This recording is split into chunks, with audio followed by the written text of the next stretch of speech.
आइए अब आगे बढ़ते हैं।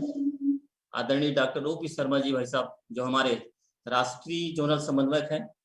आप सभी हमारे छत्तीसगढ़ के भाई लोग जानते हैं, आदरणीय डॉक्टर साहब 1980 से पहले 1980 के आसपास से यहाँ से शांति कुंज से फ्लाइंग स्क्वाड की टोली भी चला करते थे। उस समय डॉक्टर साहब, आदरणीय डॉक्टर साहब ने परिव्रजा की है छत्तीसगढ़ प्रदेश की।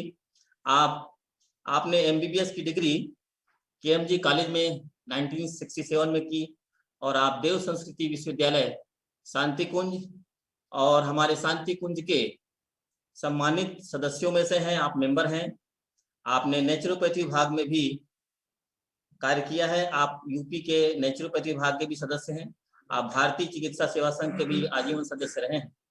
आपने 36 वर्ष से परम पूज्य गुरुदेव के विचारों को अनवरत अहर्निश पहुंचाने के लिए सेवा कार्य अनवरत जारी किया है, रखा है। आपने विदेशों की यात्राएं भी की और परम पूज्य गुरुदेव वंदनीय माता जी के विचारों को जन जन तक पहुंचाया है। आइए आप सभी उनके मुखारबिंद से, श्रीमुख से आगे की बातें सुनेंगे।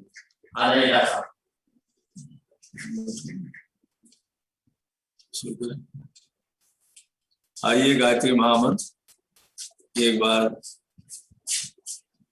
सभी हमारे देवतुल भाई देवश्वर बहनों एक साथ प्रार्थना करेंगे और अपने मन को महाशक्ति से जोड़ेंगे। हम सबको श्रेष्ठ मार्ग पर चलने की प्रेरणा। ओम स्वाहा तत्सवितुर्वरेण्यं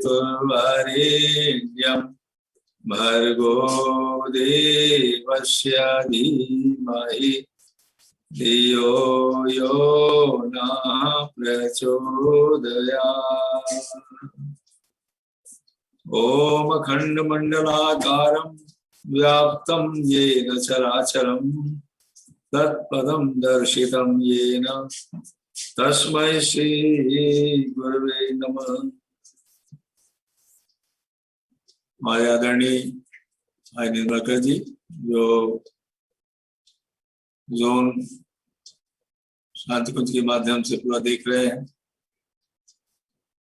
देवश्वर बहनों, देवतुलात्मीय भाइयों, अभी आदरणीय डॉक्टर चिन्मय पंडित जी ने बहुत अच्छी तरीके से आज की समस्या समाधान करने वाली शक्ति, सहयोग हम कैसे करें, कितना करें और कैसे उससे लाभान्वित होंगे, बहुत ही अच्छी तरीके से उसको विस्तृत रूप में समझाया है। आइए बात को आगे बढ़ाते हैं कि किस रूप में उसको व्यवहारिक जीवन में परिणत किया जाए और ऐसे परिस्थिति में हमको आपको क्या करना है। क्या करना है, आपने सारी बातों को सुन लिया, लेकिन उसको करने वाला कौन है? जैसा अभी डॉक्टर साहब ने कहा था, वह व्यक्ति है। लेकिन व्यक्ति के अंदर जब तक उन गुणों का विकास नहीं होगा तब तक वो उसका क्रियान्वयन नहीं कर सकता। जैसे भी डॉक्टर चिन्मय जी ने कहा कि शासन का काम नहीं है किसी को उसके पतन को रोकने। मित्रों, पतन तो मन का होता है और पीड़ा शरीर की होती है। मन गिरता है तो शरीर में पीड़ा पैदा हो जाती है, मन उठता है तो शरीर प्रसन्न हो जाता है। मन तो सेनापति है और शरीर उसका सेवक। तो दो ही तो तंत्र है इस दुनिया में, राजतंत्र और धनतंत्र। तंत्र सिस्टम को कहते हैं। एक तो राजतंत्र है जो गैस सिलेंडर के इंतजाम करवा रहा है, भोजन दे रहा है, ज्ञान बातें जो कुछ बाहरी हो रही है, ये सब राजतंत्र का काम है। और हम सब इस राजतंत्र में सब सहयोग कर रहे हैं। अब लेकिन क्या अकेले ये दुख को दूर कर देगा? क्या पतन को मिटा देगा? हमारा विश्वास को बढ़ा देगा? नहीं, ऐसा नहीं हो सकता। वो कैसे, कौन बढ़ाएगा? वो कार्य धर्मतंत्र का। धर्मतंत्र का मतलब प्राणों को ऊंचा उठा देना, अपनी मान्यता को बदलने का प्रयास कर देना, इच्छाओं को बदलने का प्रयास करना, विश्वास को बदलना, अपने लक्ष्य की तरफ आगे बढ़ना, मानवीय मूल्यों का विकास करना। ये राजतंत्र का काम नहीं है, ये धर्मतंत्र का काम है। इसीलिए परम पूज्य गुरुदेव जी ने स्वतंत्रता गांधी जी से, यही तो बापू जी गुरुदेव जी ने कहा था 1937 में कि अब हम भारत तो स्वतंत्र हो जाए, अब हम उस कार्य को करेंगे जिससे मनुष्य मनुष्य बनता हुआ जाए। और मित्रों, युग निर्माण योजना पूज्य ने क्यों बनाई है, आप जब पढ़िएगा मांग में नंबर 68। युग निर्माण योजना केवल एक बात के लिए बनाई, भावनात्मक परिवर्तन के लिए, भावनात्मक परिष्कार के लिए। और भावनात्मक परिष्कार का मतलब क्या है, इसी को दूसरे नाम से कहते हैं विचार क्रांति अभियान। यही विचार क्रांति अभियान हम आपको बताना चाहते हैं कि हमको क्या करना है इस आपदा के समय में। पहला कार्य हमको आपको अपने को सुरक्षित रखना है। अब खुद ही सुरक्षित नहीं रहेंगे और खुद स्वस्थ नहीं रहेंगे तो सेवा क्या करेंगे। तो 3 बातों की आप दिमाग के अंदर बिठाले रहना है, सुरक्षित रहना, स्वस्थ रहना और सेवा करना। सुरक्षित, स्वस्थ और सेवा। आप सुरक्षित कैसे रहेंगे? सुरक्षित रहने के लिए 2 चीजें, एक तो बाहरी चीजें हैं, बाहरी चीजें जो रेडियो के माध्यम से, टीवी के माध्यम से आप सुन रहे हैं कि मास्क लगाइए, 2 गज की दूरी रखिए और हाथ मुंह को साफ रखिए। ये बाहरी चीजें हैं सुरक्षित रहने की। क्या इससे सुरक्षा होगी? जरूर होगी, क्योंकि जब हम और आप सांस लेते हैं या खांसते हैं तो हमारे आप के अंदर की जो सांस है जिसमें वायरसेस एंड बैक्टीरिया, ये 3 फीट तक बड़े आसानी से रह जाते हैं और इन्फेक्ट कर देते हैं जाकर के। तो कैसे कोई इससे बचे? किसी आप देखा ना हॉस्पिटल में डॉक्टर हमेशा सभी स्टाफ मास्क लगाए रहता है। क्यों? वो तो इन्फेक्शन कभी दे सकते हैं। और इस समय जबकि आदमी खांसता है या छींकता है या कुछ कर रहा है तो बड़े आसानी से ड्रॉपलेट्स उसके चले जाते हैं। इसीलिए मास्क की बात कही जाती है कि आपको क्या मालूम, हमको आपको क्या मालूम कि जो आदमी अभी अभी सामने गुजर रहा है वो इन्फेक्टेड है और उसके ड्रॉपलेट्स मौजूद हैं, वायरस मौजूद हैं डायरेक्ट, अब वो हमारे अंदर चले गए। मौजूद तो सभी जगह है, तो कौन रोकेगा? मास्क रोकेगा उसको। इसीलिए डबल लेयर मास्क की बात कही जाती है। और मोदी ने कहा भाई मास्क नहीं है, आप अंगोछी लगा लीजिए, किसी न किसी रूप में रोकना। ये ऊपरी बात है, लेकिन अब ये सब बातें जो कुछ भी हम कैसे सुरक्षित स्वस्थ रहेंगे, ये 3 गुणों पर निर्भर करता है। अभी कितना सुंदर डॉक्टर चिन्मय जी ने कहा व्यक्तित्व तो 50 रुपए का तो कपड़े का है। व्यक्तित्व, मित्रों, व्यक्तित्व 3 चीजों से बनता है। व्यक्तित्व मतलब पर्सन की क्वालिटी, पर्सनैलिटी उसकी। तो व्यक्तित्व में 3 चीजें होती हैं, उसका चिंतन, उसका चरित्र और उसका व्यवहार। ये 3 उसके आयाम हैं, चिंतन, चरित्र और व्यवहार। अगर उसके चिंतन में सकारात्मक बातें हैं तो जो सोचते रहेंगे वही मन में बैठ जाता है, अचेतन मन में। उसी को चरित्र कहते हैं, उसी को इंग्लिश में कैरेक्टर कहते हैं, उसी को गुण कहते हैं। और जो अंदर बैठ गया वही बस मन चलता रहता है, मन उससे प्रेरणा लेता है, वही आदेश करता है, वैसे ही आदमी बोलता है, वैसे ही करता है, उसी को व्यवहार कहते हैं। तो चरित्र तो यहां से बनता है आदमी। व्यक्तित्व बनाने की बात ये है। अब प्रश्न ये पैदा होता है व्यक्तित्व बनेगा तो कैसे बनेगा? इसीलिए आज परम पूज्य गुरुदेव जी ने जो संविधान हमसे आपसे मांगा है वो किस लिए मांगा है? अभी लोगों के दिमाग में बिल्कुल साफ बात पता नहीं कितनी होगी, भगवान जाने। हमारे अंदर तो थोड़ी देर के बाद साफ हो गई, पढ़ते पढ़ते गुरुदेव की कृपा से हो गई। ये केवल गुरुदेव किस लिए मांगा? विद्या विस्तार के लिए संविधान मांगा है, शिक्षा के लिए नहीं मांगा हो। शिक्षा मतलब बाहरी जानकारी, इंग्लिश की, फिजियोलॉजी की, केमिस्ट्री की, बॉटनी की, इंजीनियरिंग की, मेडिकल साइंस की, सब शिक्षा है। इसके लिए थोड़ी बुलाया उन्होंने। जानकारी तो होनी ही चाहिए, ये तो सभी लोग दे रहे हैं। लेकिन आज हर काल से निपटने के लिए, जागरूक रहने के लिए, तत्पर रहने के लिए, सक्षम बनने के लिए और एक इंसान बन जाने के लिए और अपने को स्वस्थ बनाने के लिए जो आवश्यकता है मित्रों, उसी का नाम है विद्या। आप कहें विद्या क्या है? एक लाइन में आप समझ लीजिए। विद्या हमको आपको क्या करती है? सदुपयोग की भावना पैदा कर देती है। सदुपयोग, शिक्षा सदुपयोग नहीं बताती। शिक्षा हमको आपको बता देती है और ये कहती है कि इससे पैसा कैसे कमाओगे या पॉजिटिव नेगेटिव क्या है, सारी बातें बताती है। लेकिन वो सदुपयोग की बात कौन बताएगी? विद्या। इसीलिए शास्त्र क्या कहता, उपनिषद क्या कहता? सा विद्या या विमुक्त है, विद्या उसको कहते हैं जो विमुक्त करे। किससे विमुक्त करे? पतन से, पीड़ा से, अहंकार से, लोभ से, मोह से, ज्ञान से, जो विमुक्त करती उसी का नाम विद्या है मित्रों। ये कौन करेगी? ये हमारी मेडिकल साइंस थोड़ी करेगी, इंजीनियरिंग साइंस थोड़ी करेगी। कौन करेगी? इसी का नाम है गायत्री महाशक्ति। इसको महाविद्या कहते हैं, जो चारों वेदों का सार है, ये निचोड़ है ये। तो जो हम आपको बताना क्या चाहते हैं, हमको आपको खूब जानना चाहिए कि आज जो परम पूज्य गुरुदेव जी हम आपसे समयदान मांगा है, वो केवल एक काम के लिए, समझदारी को बढ़ाने के लिए। विद्या पहले काम क्या गायत्री पहला काम क्या करती है? समझदारी पैदा करती है। बस समझदारी। समझदारी का मतलब, समझदारी में 4 चीजें आती हैं। पहला उसमें द मोस्ट इंपॉर्टेंट वो है जागरूक रहना। चलते समय जागरूक रहना, खाते समय जागरूक रहना, बातचीत के समय जागरूक रहना। किसी कार्य के प्रति जब हम जागरूक रहते हैं, मतलब अवेयर रहते हैं, इसी का नाम पहली समझदारी का पहला लक्षण है। तो परिस्थितियों से निपटने के लिए, सुरक्षित रहने के लिए, स्वस्थ रहने के लिए ये गुण पैदा करने पड़ेगा। पहला है जागरूकता का गुण। जागरूकता मतलब आज की समस्याओं को समझने की बात को करना। हम समझे क्या हो रहा है, हम किसी बहकावे में ना है, अंदर से उसको हम देखने का प्रयास करें और निगेटिव भी ना हो। और दूसरा क्या है, हम प्रखर हों। प्रखर मतलब इंग्लिश में शार्पनेस उसको कहते हैं। कोई काम आ गया, उसको कैसे शॉर्ट आउट करना है, कैसे उसको सॉल्व करना है, उसके लिए हम पूर्ण रूप से सक्षम हो जाएं, तरीका निकाल लें और उसको अच्छी तरीके से कर डालें। और तत्पर कहते हैं कि जैसे समस्या आए उसको तत्काल हम क्रियान्वित कर दें उसको। जैसे हम कहीं चले जा रहे हैं, मान लीजिए मास्क हम भूल गए अभी, लेकिन एक आदमी आ गया अकेले, तो मास्क की इतनी जरूरत है नहीं।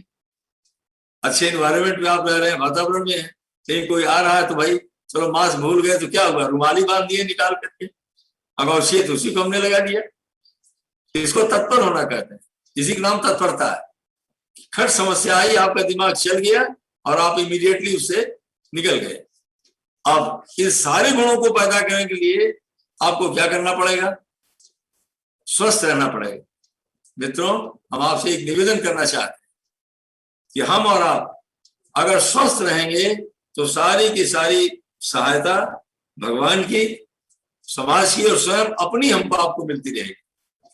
तो स्वस्थ रहने के लिए 2 बातें हैं, अब दोनों पर ध्यान देना हो। आप सब सारा निवेदन है, आप पहले हमको अपने पर ध्यान देना।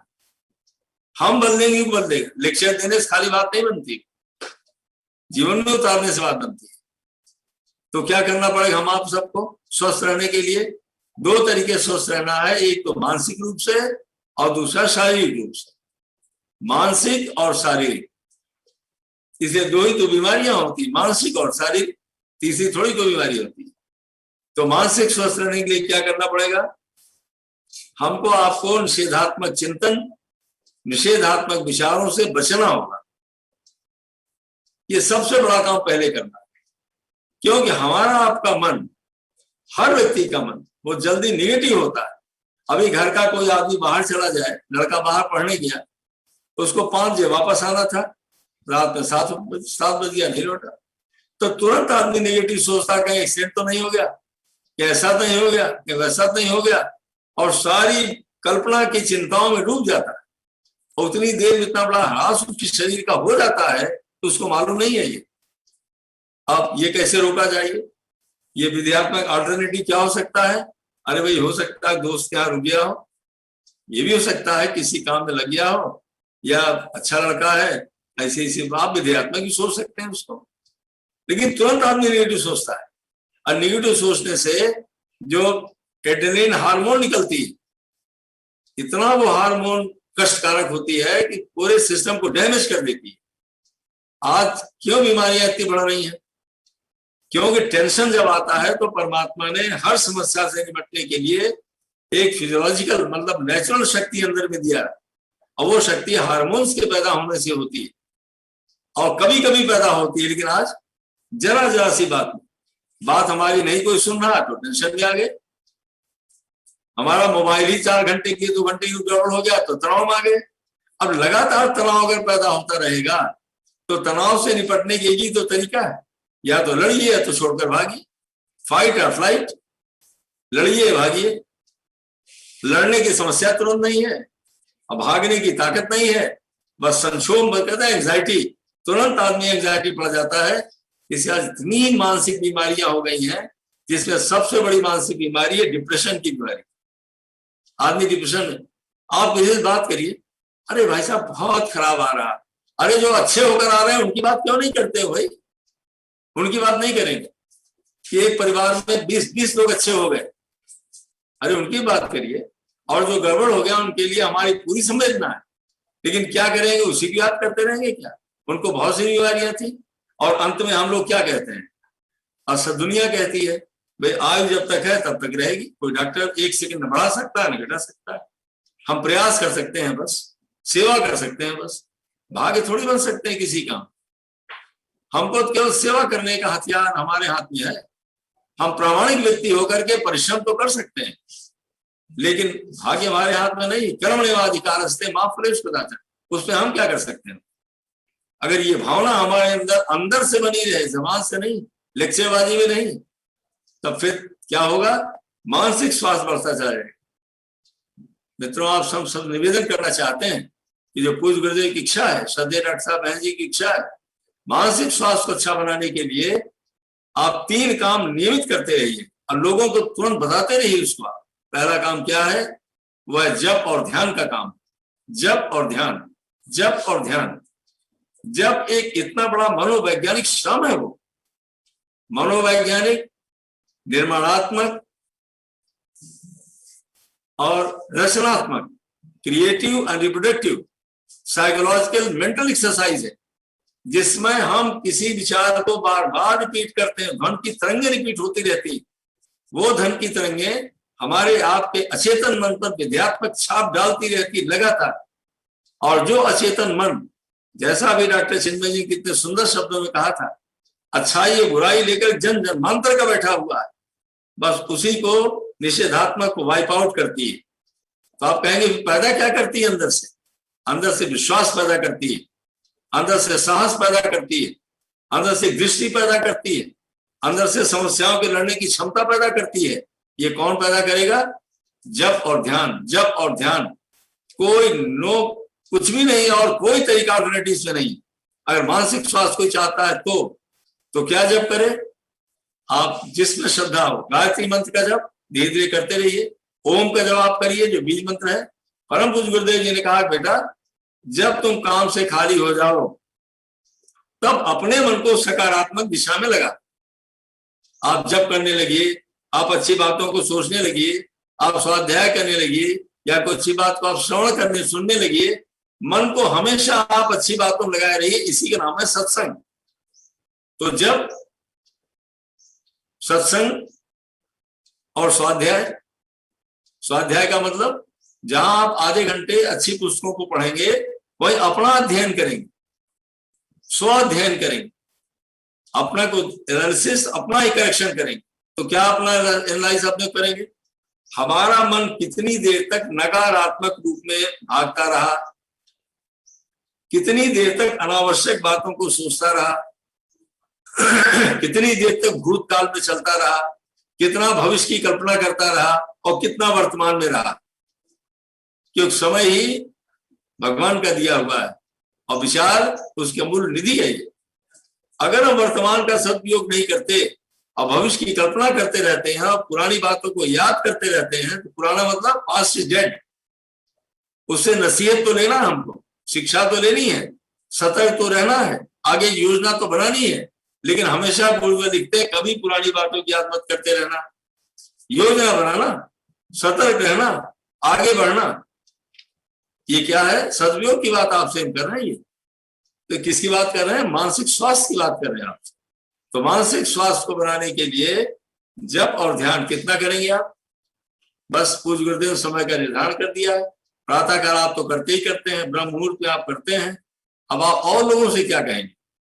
और लोगों से आप ये कहिएगा कि भाई साहब आधे घंटे कम से कम आप सुखासन में बैठ करके, चाहे जिस सुखासन में आप बैठिए, इस स्थिति में रहिए आप, लेकिन आप मानसिक जब गायत्री मंत्र का करते रहिएगा, सूर्य भगवान का ध्यान करते हुए, और कल्पना करनी चाहिए सूर्य की किरणें हमारे शरीर के अंदर जा रही हैं, हमारी शरीर बलवान हो रही है, हमारा मन बलवान हो रहा है, हमारा मन अच्छा हो रहा है, हमारे अंदर की निगेटिविटी बाहर जा रही है। इसको कहते हैं अपने को परामर्श देना, अपने को शिक्षित करना, ऑटो सजेशन इसको कहते हैं।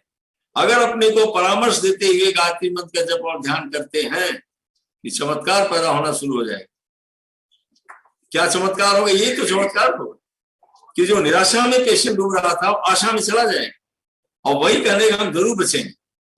और हिम्मत आते ही फिर आप कहेंगे प्राणायाम करो तो करने लगेगा। मास्क हटा दिया जाएगा ऑक्सीजन का, जो हम दे रहे हैं ऑक्सीजन थिएटर से, उसको हटा देते हैं हम एनवायरमेंट से, और कहते हैं प्राणायाम करो, करने लगता हो। डॉक्टर गुलेरिया साहब ने यही तो किया। ऑल इंडिया इंस्टीट्यूट में डॉक्टर साहब जो भर्ती थे, उनकी हिम्मत उन्होंने बढ़ा दिया करके, बातचीत करके, और मास्क हटा दिया ऑक्सीजन का। उन्होंने कहा आप हिम्मत तो करो, अपने अंदर की शक्ति की इस्तेमाल तो करो आप। और उन्होंने कहा बस लिटाल दिया और कहा सांस खींचो और निकालो पेट के बल लेट करके, और निकालने लगे, खर्च ऑक्सीजन में पड़ गई। ये क्या है? ये आशावादी बनाना। क्यों? गुलेरिया साहब भाई डायरेक्टर है, श्रद्धा थी उनके लिए, उन्होंने बात कहा, बिना श्रद्धा के कोई बात किसी सुनता भी नहीं, चाहे जितनी बड़ी बात आप कहिए। लेकिन जब आप गुरुदेव का ध्यान करते ही उनके कल्याण के लिए कहेंगे, तो आपके विचारों के साथ गुरुदेव की शक्ति चलती है और वो हृदय में प्रवेश कर जाती है। अगर हम अपना नाम करके करना चाहेंगे तो प्रवेश नहीं करेगी वो। लेकिन अगर गुरुदेव की इच्छा को, उनकी शक्ति को मानते हुए भाई साहब का, बहन जी का कल्याण हो, इनका आत्मबल बढ़े, अगर आप उनसे ये सब कराने की बात कहेंगे तो भाई साहब प्राणायाम जरूर करना, आप ऐसे ऐसे करना, फिर वो बात मान लेंगे और करने लगेंगे। तो मानसिक स्वास्थ्य के लिए 3 चीजें हैं। पहला तो जप और ध्यान, स्वाध्याय, और तीसरा क्या करेंगे आप? चिंतन मनन, और थोड़ा मौन रहना। मौन का मतलब क्या हुआ? प्रातः काल स्नान करते समय हमारे जितने कार्यकर्ता भाई और बहन हैं, वो 1 घंटे स्वयं मौन रहेंगे। मौन का मतलब इनर साइलेंस, अंदर से आप मौन रहिएगा। मौन रहने का मतलब क्या है? आप गुरुदेव जी की तपस्या को याद करिए, आप गायत्री मंत्र के भावार्थ को याद करते रहिए। ओम का मतलब ब्रह्मा विष्णु और महेश की शक्ति है, वो तीनों शक्तियों से हम आच्छादित हैं। हम स्वयं परमात्मा के पुत्र हैं।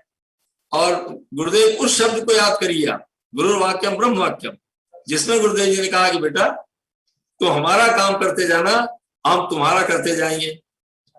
हम तुम्हारा क्या करेंगे? योग क्षेम महाम्यहम, उनके शब्द को याद करना बार बार, हमको आपको याद करना चाहिए।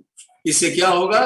जब उनकी भावनाओं को, शब्दों को याद करते हैं तो हमारा मन एक शक्ति से जुड़ जाता है, और शक्ति से जुड़ने के बाद हम स्वयं में आशान्वित हो जाते हैं, आशावादी हो जाते हैं, शिक्षावादी हो जाते हैं। और फिर क्या होगा? एक विश्वास अपने आप स्वतः ही पैदा होने लगता है। क्यों? शक्ति से जुड़ गए हैं। जब आशावादी होते ही बात बनना शुरू हो जाती है, तो आपसे निवेदन करेंगे कि अपने मन को मानसिक स्वास्थ्य को अच्छा करने के लिए इन बातों पर ध्यान रखिएगा। और इस समय सायंकालीन 6 से लेकर के और 6:30 बजे तक जैसे शांति कुंज में सामूहिक उपासना होती रहती है, वैसे ही आप अपने यहाँ पर जरूर सबसे करवाइए। और दूसरा मानसिक स्वास्थ्य के लिए दीप यज्ञ करवाइएगा। दीप यज्ञ, दीप यज्ञ सामुदायिक तो होना ही होना। दीप यज्ञ आप कैसे करेंगे? दीपक सब जलाते हैं, सायंकालीन 6:30 बजे के बाद आप दीपक को एक प्लेट पर रख लीजिएगा, 2 अगरबत्ती रखिएगा, 1 कटोरी में जल और चम्मच रखिएगा। षटकर्म आप पहले ही कर चुके हैं। अगर आप चाहें तो स्वस्थ वाचन का मंत्र कह सकते हैं, नहीं तो सीधे आप 1 अगरबत्ती जला दिया आपने, कब? जब दीपक जला था तब। अब आप गायत्री मंत्र की 12 बार आहुतियां जल की डालेंगे। कहाँ? उस प्लेट के अंदर डालेंगे। दीपक क्या है? परमात्मा का स्वरूप है। दीपक क्या है? परम पूज्य गुरुदेव की आत्मा है। दीपक में वो स्वयं बैठे हुए हो, व्याप्ता मेरे चराचरम। और एक कल्पना आप करिएगा कि गुरुदेव माता जी हमको आशीर्वाद दे रहे हैं, हमको प्रेम दे रहे हैं, हमको प्रेरणा दे रहे हैं, हमारे उज्जवल भविष्य के लिए हमको निरंतर प्रेरणा और प्रकाश दे रहे हैं। ऐसा अपने को पहले बिल्कुल आश्वस्त कर लीजिएगा। और फिर जल श्रद्धा का प्रतीक है, जल उनके चरणों में डाल, इदम गायत्री इदम नमः 12 बार आपको करना है, 12 राशियों के लिए। आपके परिवार में जितने लोग हैं सब तो जल डालेंगे नहीं, एक व्यक्ति जो कर रहे हैं वो डालेंगे। अगर सब बैठे हैं तो अच्छा है, नहीं तो उनके चेहरे का ध्यान करते हुए एक बार आप जल गुरुदेव के चरणों में डाल दीजिए। अब आप महामृत्युंजय मंत्र से 5 बार करिएगा, एक अपने लिए, एक परिवार के लिए, एक समाज के लिए और एक अपने घर वालों के लिए जो उसमें हिस्सा नहीं ले रहे हैं, जो बाहर रह रहे हैं आप या बच्चे छोटे हैं, उन बच्चों के चेहरे का ध्यान करते हुए आप जो आहुति और डालिए। और नहीं तो 12 बार आप महामृत्युंजय मंत्र से आहुति पूरी डालिएगा, 5 अपने लिए और 7 किसके लिए? अपने पूरे समाज के लिए। उनका डर खत्म हो, हमारे भाई अच्छे हों, जल्दी स्वस्थ हो और स्वस्थ होकर आ जाए। तो 12 बार गायत्री मंत्र, 12 बार महामृत्युंजय मंत्र आहुति हो गई। अब दूसरी अगरबत्ती जला लीजिए और जला करके आरती तुम्हें माता शिवता तुम्हें उसे कर दीजिए, यह ब्रह्म वेदांत विदो वदंती। आरती करने के बाद फिर जो भस्म गिरी हुई है पहले की, वो 4 जगह भस्म लगवा दीजिएगा। और भस्म लगाने के बाद फिर कटोरी के जल में जो जल आपने दीपक में डाला है, दीपक के चरणों में डाला है, दीपक में नहीं प्लेट में डाला है, गुरुदेव के चरणों में माता जी, उस जल को कटोरी के जल में आपस मिला लीजिएगा, मात्रा बढ़ जाएगी। और सूर्य भगवान का अर्घ्यदान कर दीजिए, थोड़ा जल बचा लीजिएगा और तुलसी के पत्ता दल मिला करके सबको एक एक चम्मच प्रसाद दे दीजिएगा और शांति पाठ करके समाप्त कर दीजिएगा। आप देखिएगा कितना भारी चमत्कार पैदा हो जाए। क्यों? पूर्वज कहते हैं कि जहां कहीं ब्रह्मदीप यज्ञ होगा, जहां गायत्री का यज्ञ होगा, वहां मेरी शक्ति, मेरी गुरु की शक्ति और गायत्री माता की शक्ति एक साथ उतरेगी। तो जहां इतनी बड़ी शक्ति उतरेगी, आप कल्पना करिए, क्या वहां आत्मबल नहीं बढ़ेगा? क्या वहां इम्यूनिटी नहीं बढ़ जाएगी हमारी? क्या वहां हमारे अंदर का विश्वास नहीं बढ़ जाएगा? क्या हमको सहयोग नहीं मिलेगा? सब कुछ मिलना शुरू हो जाएगा। केवल अपने चुंबकत्व को बढ़ाना है बस। आप देखते नहीं, जब तक फूल खिला रहता है तो भंवरे घूमते रहते हैं, फूल मुरझा गया भंवरे चले गए। ऐसे आदमी के अंदर जब तक उसका व्यक्तित्व है, तब तक दुनिया के लोग उसको पूछते रहेंगे और जहां वो कमजोर पड़ा सब छोड़ के चले जाएंगे। यज्ञ क्या करता है? बस यही हमारे आपके आत्मा को बढ़ा देता है, बीमारियों को दूर कर देता है। यज्ञ और गायत्री, ये दीप यज्ञ आप सबसे करवाइएगा। और संविधान जो 26 को होने वाला है, उसके पहले तो श्रद्धेय डॉक्टर साहब और श्रद्धेय बहन जी का संदेश सारे राष्ट्र के नाम विश्व के लिए प्रसारित होगा, जो आप सब सुनेंगे। यज्ञ तो आप करवा ही रहे हैं, उसकी बात हम आगे नहीं करते। और स्वास्थ्य, शरीर के स्वास्थ्य के लिए आप क्या करेंगे?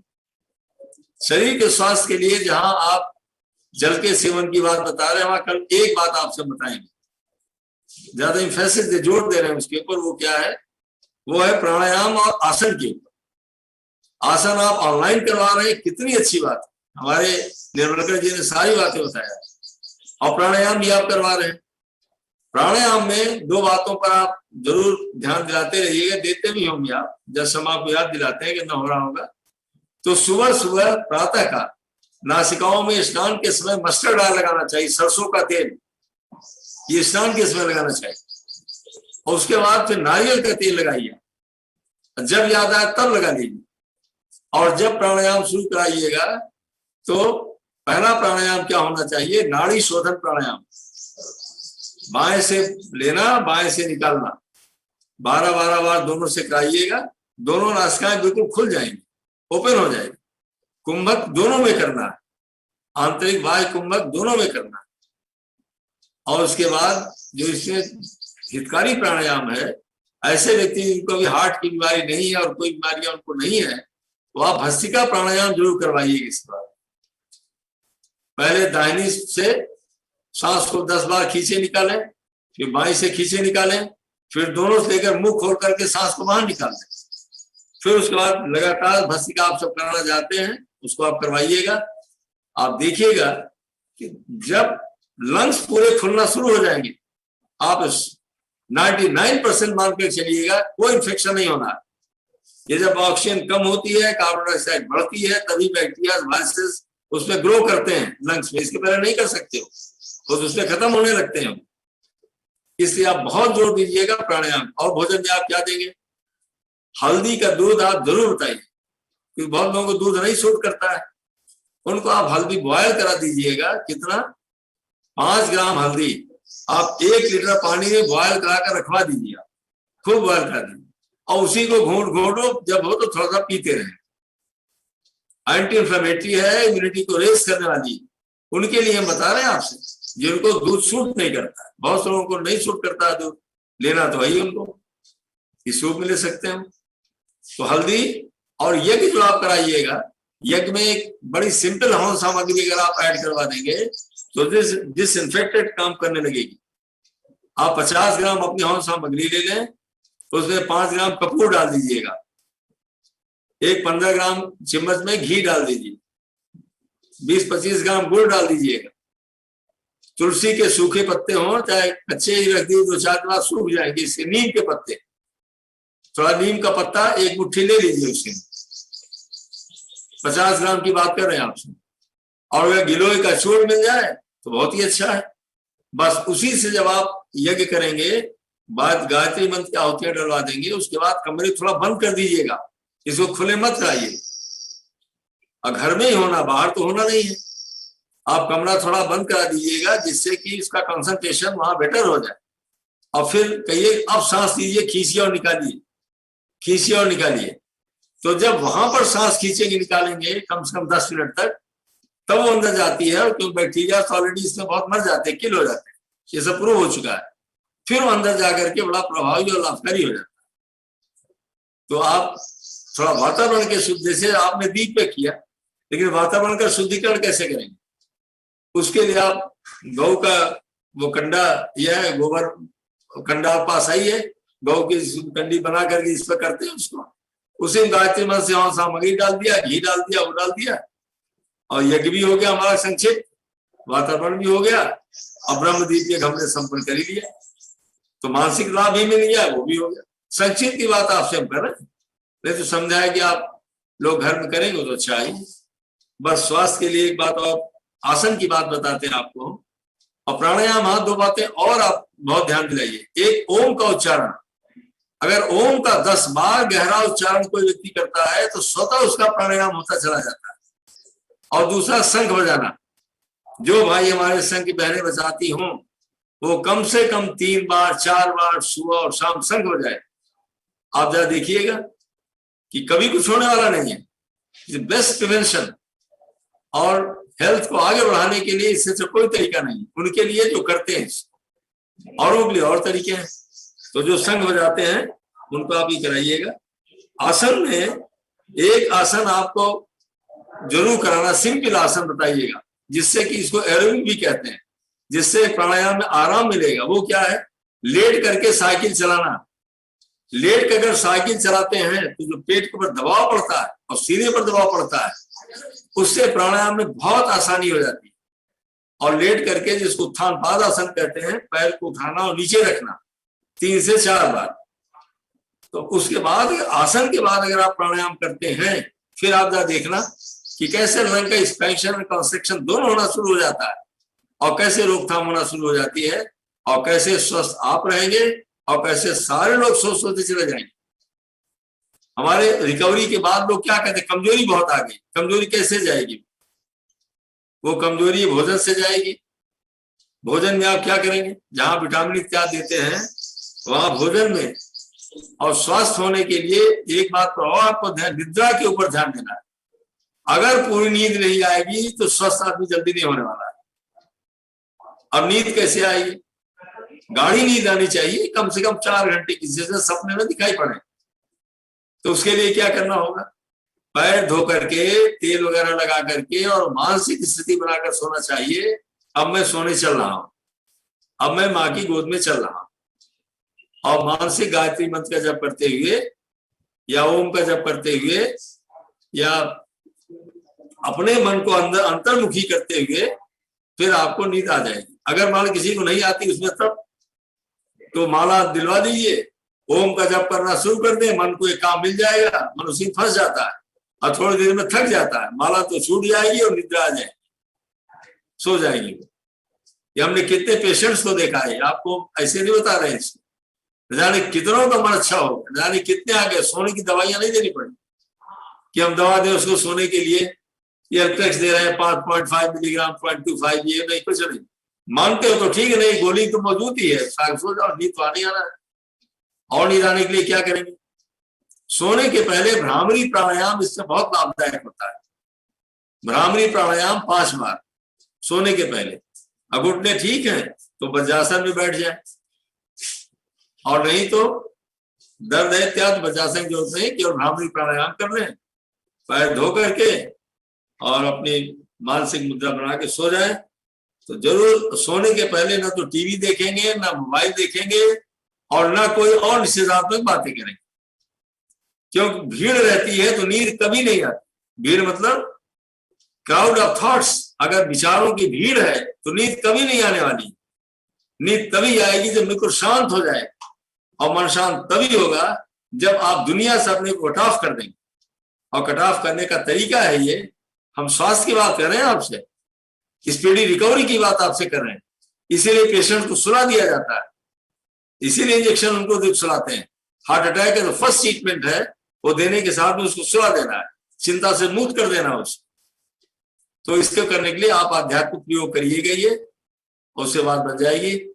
और हमारे कुछ भाई हैं जो दवाएं भी देते हैं, आपसे निवेदन करेंगे आप उनको ब्राह्मी दीजिएगा। ब्राह्मी और अश्वगंधा ये नींद आने में बहुत आरामदायक होती है। चूर्ण हो तो चूर्ण दे दीजिएगा, और नहीं तो गोली हो तो गोली आप रात में खिलवा दीजिएगा, सुबह शाम दे दीजिएगा, तो थोड़ा ठीक रहेंगे। बस इतनी बातें बताने के बाद अब शारीरिक बातें हो गई, मन शरीर से स्वस्थ रहना। और जहां तक सेवा की बात है, आप लोग इतनी अच्छी तरीके से कर रहे हैं कि उसमें हमको और कुछ ज्यादा बताने की आवश्यकता नहीं है, और आप कर ही रहे हैं। और हमारे सुखदेव जी साहब बात करते ही रहते हैं हमेशा, वो हमको सारी बातें बताते रहते हैं। हम लोग यहाँ मीटिंग बैठते हैं, जब जोनल कार्य हो रहा है, सब चल रहा है इस समय, और हम सब यहाँ पर बैठे हुए हैं। हमारे योगेश पाटिल जी करवा रहे हैं, मध्य प्रदेश के प्रभारी गिरी साहब बैठे हैं, महाराष्ट्र प्रोफेसर त्रिपाठी जी बैठे हैं, योगेश शर्मा जी बैठे हैं, और हमारे सुखदेव निर्मलकर जी तो कर ही रहे हैं। आज हमारे कहने का मतलब यहाँ हम लोग सब बैठे हुए हैं, तो आप जो कुछ बात करना होगा वो सीधे आप बताते रहिएगा, और हम आपके संपर्क में हमेशा हम लोग बने ही रहते हैं। तो एक दूसरे को सुझाव चलता रहेगा। Corrective wisdom is always good. जब एक दूसरे की हम परामर्श देते हैं तो उसमें अच्छा लगता है। हर व्यक्ति परफेक्ट तो हो नहीं सकता, कुछ हमारा अनुभव है, कुछ आपका अनुभव है, कुछ उनका अनुभव है, और सारे अनुभव मिल जाते हैं तो बात बन जाती है। बस सेवा के बारे में कुछ नहीं करना है। सुरक्षा और स्वास्थ्य की चर्चा केवल हमने आपसे किया है। आप इसके ऊपर अगर अच्छा लगता हो तो उसको थोड़ा लागू करा दीजिएगा, और कोई बात होगी तो बाद में पूछ लीजिएगा। अपनी बात को सर्वे में सुखना की भावना से और आप सबको प्रणाम करते हुए बात को समाप्त करते हैं।